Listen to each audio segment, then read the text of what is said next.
Hello, dear viewers, and today I'm going to be, doing some gaming in Shattered Pixel Dungeon. So, you guys may be absolutely confused by the speedrun I posted. First of all, because it was really bad, but second of all, because I haven't played this game before on the channel. This is Shattered Pixel Dungeon. It's a game in which you are trying to descend into the dungeon. I haven't. I deleted that game, and you're trying to, you know, defeat the bosses and stuff. So in this game, there are four classes. There's the warrior, which is based on just melee attacks and just being a tank. The wizard, which is based on upgrading wands and zapping people. The rogue, who's based on sneaking people and stabbing. And we've got the huntress, who has a bow, so she can shoot people. So these two are kind of the range. These are kind of the melee. There are other different things based on the game. However, I'm going to be playing this just a little demo run as the warrior. So when you join into the game, you will see a bunch of different things. First of all, because I'm on a computer, I have a cursor. And this cursor, I'm going to be using to demonstrate some things. So we have one button up here, which is our character. So our character is a level 1 warrior.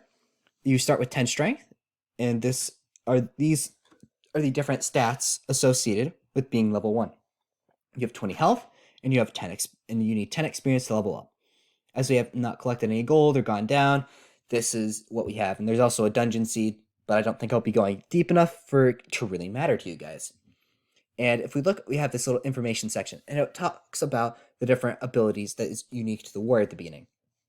So the warrior starts with a broken seal, which generates shielding over their health. We currently don't have anything, but their major features that it transfers an upgrade, which I'll explain in a bit, with the seal.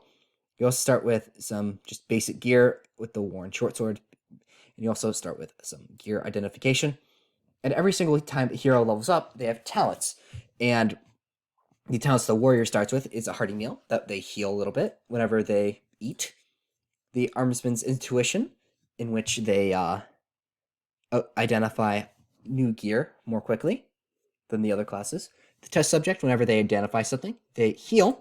And shielding bonuses that makes it so that they have max benefits over there. So that is that little top corner here. As you can see, we are level 1. This is what our character looks like.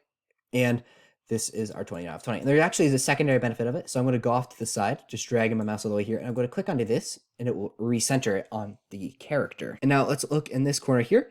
We have our little depths thing. When we start to discover stuff, it will show up in here. This is our alchemy journal. We have collected none of those pages yet, so we don't know anything. And this is the Tome of Dungeon Mastery. This will fill in as you do stuff, and this contains useful tips for the game. And then here we also have our gear. So we've currently identified a worn short sword and a short sword because I tried to record this once and kind of failed. So this just talks about the different gear that you can find. For example, the scroll magic mapping, which will completely show everything that is on your current floor of the dungeon. And then this last page here is documents, which I actually... Oh! Oh, what? What? This is lore. This is lore. This is lore. I have not seen this. That is so cool. That is so cool. I have not played the game recently, so I don't know that. By the way, and then we have this thing, which is our settings menu. You can change the language, you can change this, you can change a lot of things. By the way, and now let's look at this corner down here. We have the wait button, which makes it so that you wait one turn. I'll explain the importance of this in a little bit. We have this little thing here, which you click once to see, oh, this is the thing there. Here's our warrior thing. This is a door. This is more useful for identifying creatures the first time you find them. But if you click it twice, as you can see, we have that little effect. That was just searching the area around us for any traps. Because it's all water, it's obviously not trapped. And now this is our bag. So our bag shows what weapon we're currently wielding, what set of armor we're currently wielding, what artifacts and rings we have currently equipped, and this is either one slot.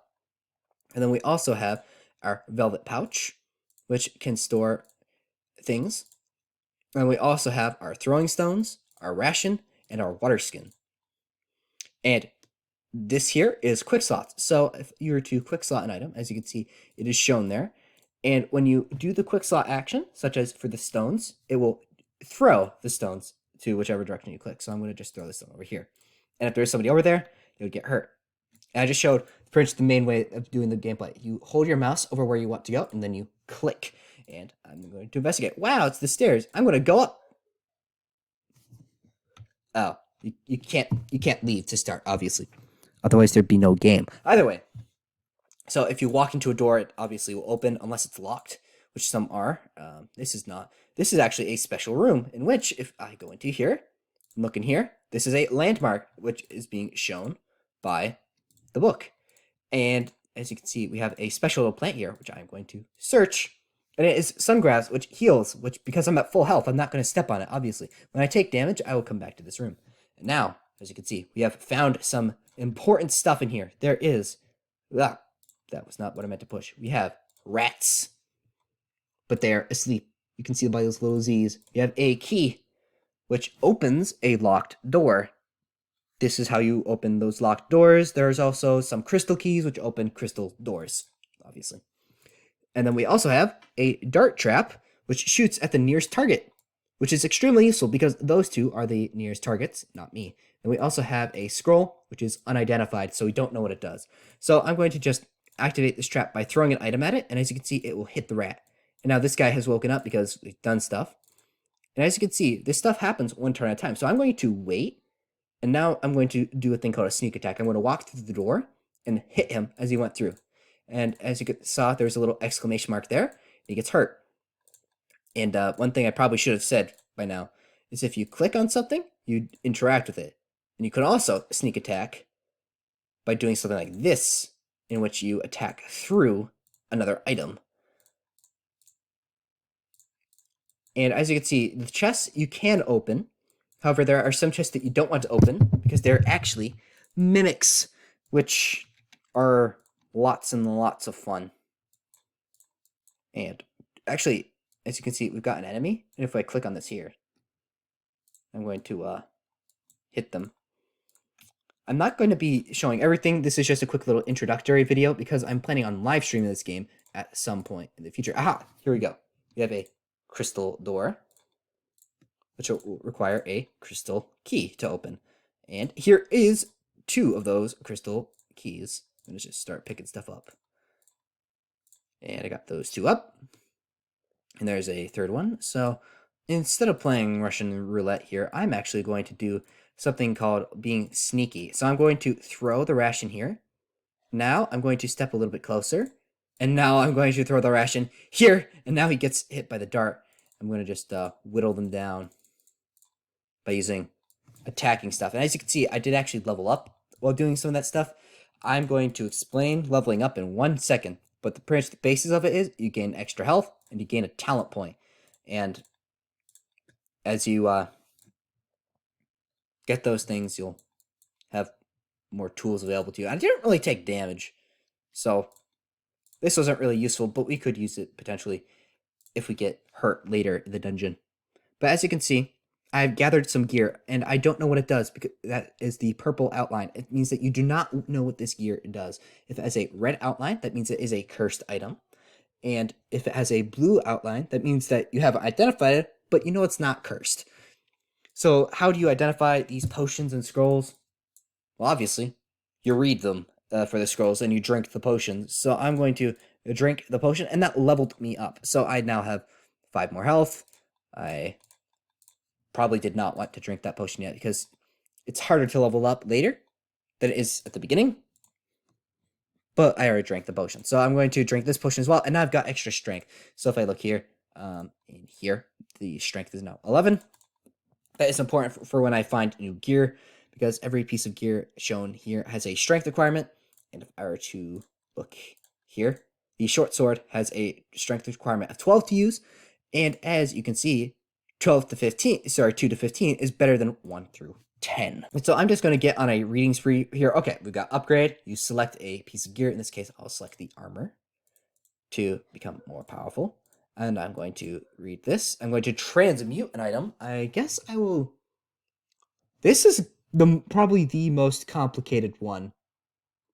I guess I will transmute this into a exotic scroll, which is just a more powerful version. Oh,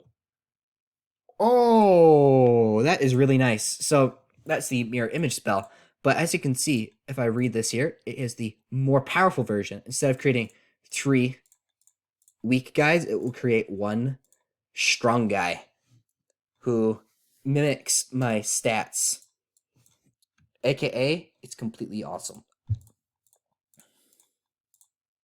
However, that's pretty much the gameplay loop of this game is that you go into the dungeon and you are trying to do things such as find hidden doors, which the reason why I know that there's a hidden door is because of it's a little there are little tricks that you pick up as you play this game and as you learn about it. One of them being that from this room there are always 2 doors. However, I'm just going to do a quick rundown of talent points, and then I will be ending this video. So, what talent points are is that every time you level up, you gain a single talent point. You can get all the way up to level 30, and for every single one of those levels, you get a talent point. So, at tier 1, you have 4 different skills to choose between, and you can put 2 talent points in each. So the first one is that you heal when you eat. The second one, you identify stuff faster, and test subject, you heal when you identify stuff, and Iron Will gives you more shielding, which is this little gray stuff up here. So I personally like getting the Armorsman's Intuition. It's just really nice to identify armor and gear the moment you equip them, because usually when you equip it, if it's cursed, it'll tell you it's cursed and then tell you which curse it has.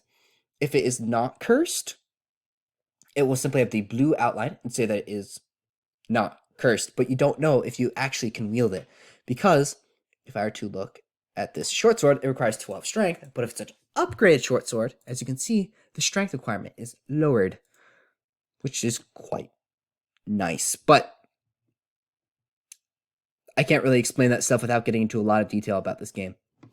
But I'm going to be streaming it, so you guys could learn that point. I'm not going to be streaming it this Friday. I may try to do it this Thursday instead. However, I hope to make you guys understand this game, because I've noticed that it doesn't have a lot of YouTube traction. And I also, it's kind of hard to stream on a Minecraft server with bad internet. So, hope you guys have a very good day, and I will see you guys in the future. See ya.